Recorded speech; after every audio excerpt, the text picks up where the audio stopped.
Get ready for the dictation. Start. In presenting this report, my first duty would be to thank the Debar Commission for preparing this valuable document. The Commission have gone deep into the various aspects of this problem and have produced an important and valuable document.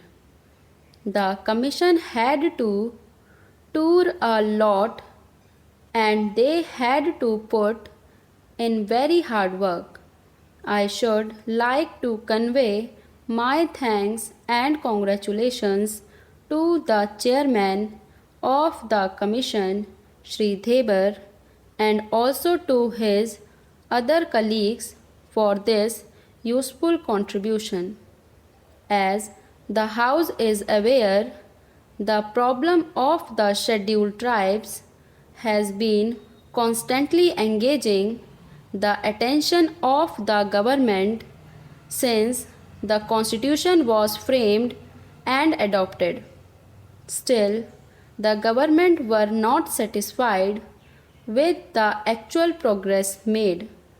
It was in that context that the government appointed two committees before the Debar Commission was appointed. The first was the Elvin Committee, which specially dealt with the problem of the tribal blocks. The second committee was appointed on the suggestion of the Estimates Committee to study the problem of the backward communities specially. On top of that, in pursuance of Article 339 of the Constitution, the government appointed the Debar Commission, and now it is for the House to give its opinion on the recommendations made by the Commission. Our desire is that as soon as the Parliament, this House, as well as the other House, has discussed this report and expressed its views, we will go ahead with the recommendations made, and we will certainly like that they are implemented as early as possible. I do not want to enter into generalities, but it must be said that our country is vast and our problems are also immense. Generally, we are a very poor country, and it is true that during the British days, we did not actually realize what poverty meant.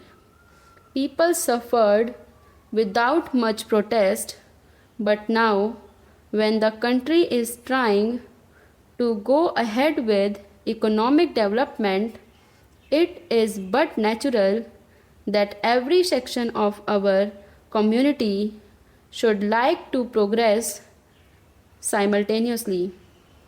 I think if we are frank, we should admit that there are certain weaker sections of our community in the country who have not made as much advance and progress as others have done.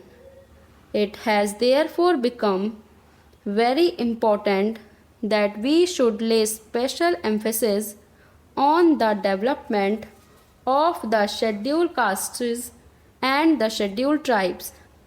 It is necessary, therefore, that we should carefully consider the various recommendations made and see what we can do to achieve a certain target within a prescribed period.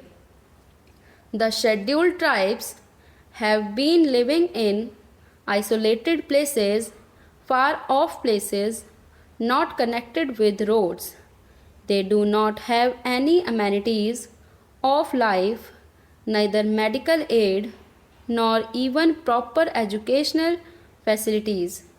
We have to bring them out of that situation, and we must try to integrate those people with other sections of our countrymen.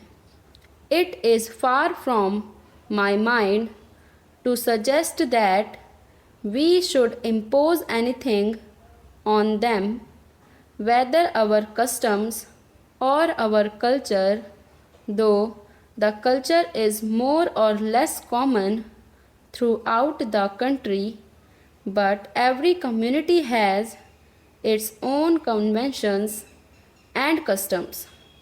Therefore, when I say that there should be complete integration, I do not mean to suggest that there should be imposition of anything on the tribal communities as such.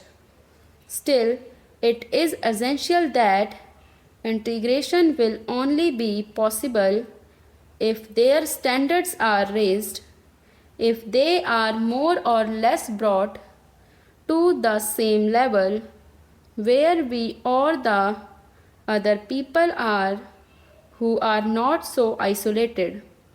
So we have to bring these people to that level, and we can do that not by implementing certain schemes only, but by bringing about a radical change in our outlook and approach.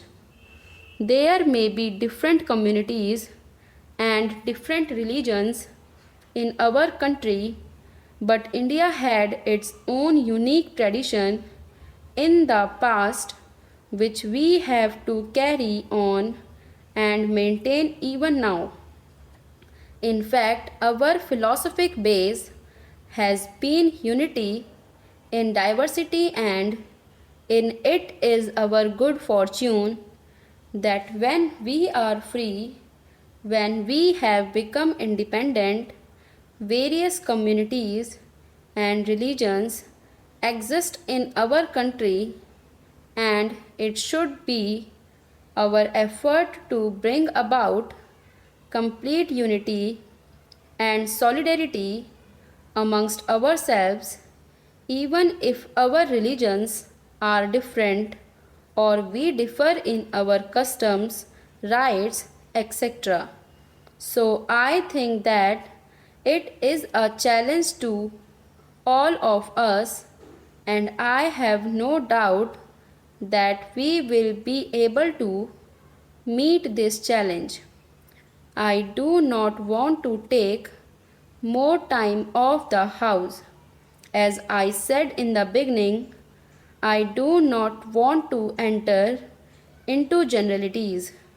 So far as the recommendations of the Commission are concerned, they can broadly be divided into two categories. There are recommendations which are to be dealt with or which directly concern the Home Ministry and some other ministries of the Government of India. There are other recommendations which mainly concern the state governments. In fact, it is the state governments which have really to execute and implement the programs.